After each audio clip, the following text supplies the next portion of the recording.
This is the 10-Minute Teacher Podcast with your host, Vicki Davis. I'm so excited today for us to be talking with Jean-Claude Brizard. He's a prominent education leader, reformer, and he's currently serving as president and CEO of Digital Promise. It's a global nonprofit focused on advancing innovation and equity in education. He was born in Haiti, and his early life was shaped by his family's flight from political persecution, which deeply informs his commitment to educational opportunity for all of our students. Jean-Claude, you began your career teaching incarcerated youth at Rikers Island.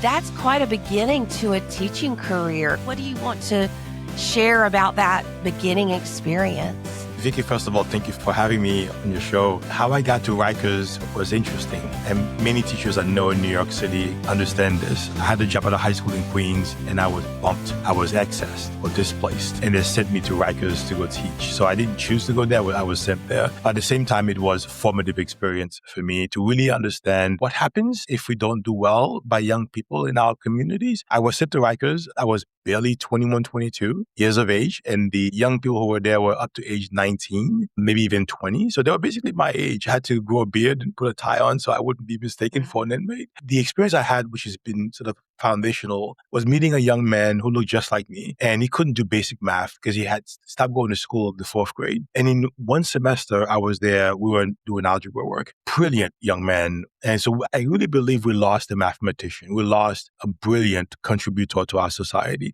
I don't know what he did, but he brought joy to my life and really frankly made me go back and say, okay, I'm going to stay in this profession for a little longer and see what I can do to support young people on the other side before they get incarcerated. That was 38 years ago. And you still remember, because I think sometimes the best educators are those who can picture in their minds that student that we have to reach, because we have to be passionate about reaching every child. Do people ever say, well, you can't reach all of the children, so why do you even try? I've heard that. I actually hear about the average pass rate, the average graduation rate. I always tell people that I have children, if they're not in the average, if they're the ones who are failing, then I really, really get angry as a parent. So I developed this attitude or this philosophy that every child is a work of art. Our job is to create masterpieces. Not a single one should be left behind, because that individual child is really important to that parent, to that family. So we have to do everything possible to make sure that we're reaching every single one of our children. One person can't do that. Let's be clear about that. It takes a community of adults to really support this push that every child matters. Jean-Claude, you're speaking my language. My listeners will know that the name of my classroom is Masterpiece Theater, because I believe that every child is a masterpiece. So we are totally connected here. So as you work to bridge gaps, reading is a fundamental entryway into every other subject. What's going on with Digital Promise in reading that can impact classrooms across the country? We worked at the intersection of learning science, research, technology, innovation, and practice. We center practice in everything we do. So one example of how we're thinking about reading in technology and learning science is an amazing project that was funded by the U.S. government called the UGain Reading Center. So we're taking a science reading platform, mirror learning, with a bunch of teachers and principals in 7 school systems right now, working with MDRC, Penn Grad School of Education. Of course, we're leading the effort. So folks who are experts in multilingual learning. So we're taking an existing platform and co-creation construct, co-creation meaning teachers are involved with technology developers, and we're extending the platform to serve multilingual learners. So you think about intonation, you think about dialect, you think about really what we face in so many parts of our country around kids who are coming from different places that perhaps the science reading platform was not designed to serve. And right now we've got districts in Texas, Maryland, Washington, D.C., who are involved in this co-creation project and taking a platform and extending it using what we know about multilingual learners, what we know about the science of reading, and what we know about generative AI. All that comes together in a beautiful salad that will serve so many, many young people across this country. So it sounds like you've got your beta testers. When will this be available to a wider group? Because you're going to have a lot of teachers who listen to this and say, Jean-Claude, I need this now. So it's going to be available immediately to those who are using that particular platform, who are part of it.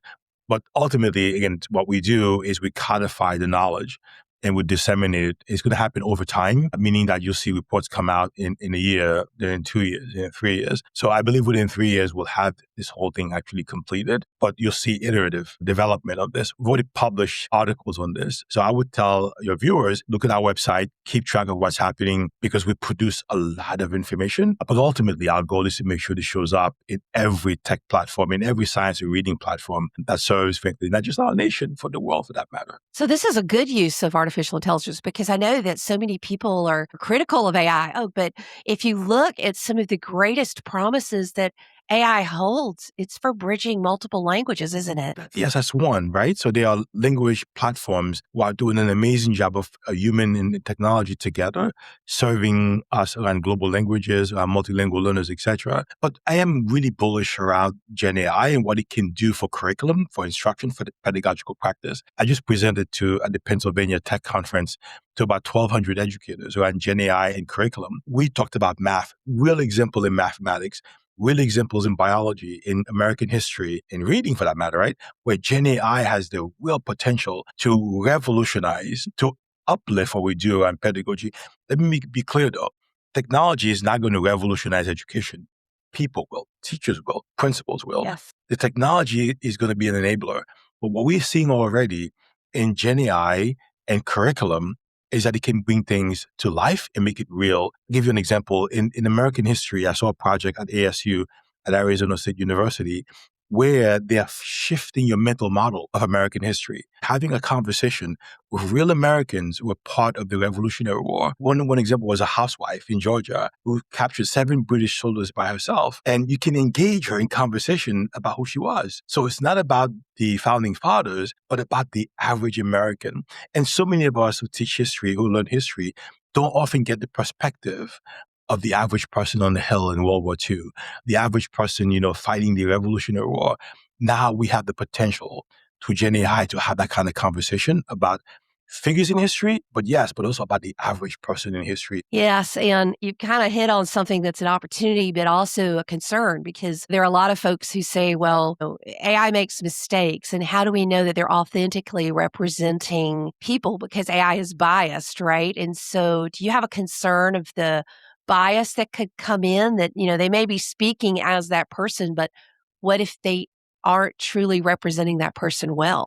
That's a great point. We talk about mitigating bias. We can't eliminate it because technology is created by humans, and humans have all kinds of implicit biases. But one of the things we push, UGAIN is an example of co-creation. So where you have teachers and principals who are involved in the building and designing, you mitigate the kinds of issues and worry that we have about this. We do a lot of work around AI literacy, for example, for teachers, for administrators, and for students and for parents. I often tell teachers, please be crew and not passengers in this effort. AI is here. It's going to show up in every tech product you're using or not. We are pushing for transparency. So folks know it's there, it's in there and what it's doing. And we push very well in our acceptable use policy that we created with the federal government that if you want the AI to be removed, you have a right to have it removed. But you have to know it's there. So you have to be an informed consumer, an informed user. You have to be crew and not passengers. So yes, there are real issues of bias, but fundamentally, if we have systems where learning science exists and the educators are part of the design process, you can mitigate a lot of the challenges and issues that we have in AI right now. What you're saying is so important, that educators are part of the process, because, we just got on the other side of ISTE when we're recording this, and let's create this or let's create that. And, I always try to dig and find out, were there educators involved in this process? Because there's so much about teaching that someone who's not a teacher just does not know, that someone who hasn't had that student across the table like you've had or like I've had, they just don't understand. And as we move forward, that's just so important. As we finish up, are there any other challenges that you want to just say to the classroom teacher, to the IT coach, to the principal who's moving forward with artificial intelligence, but just has a little bit of anxiety in the pit of their stomach? Oh no, this does things that I don't understand. We are pushing very hard, and ISTE is a partner in this effort, that everybody needs a coherent instructional system. It is about that particular system. Again, the best relationship in education is between students, teachers, parents, and content. That is the work of education. Technology can accelerate, can enhance, but the technology comes after the fact, right? It does not design the instructional program. The technology supports. So what I tell people is that make sure you know what you want to teach first, how you're teaching, then bring the tech. And second, make sure the tech is certified. Safe, equitable use, done in a way that is research-based. All of that is part of certifications that we produce at Digital Promise. ST produces, COSIN. A lot of us do this kind of work. It's called the Tech Index at ST. We all use it. So we tell educators, make sure that what you're using is certified, because then you have a really good chance of this thing doing what it's promising to do.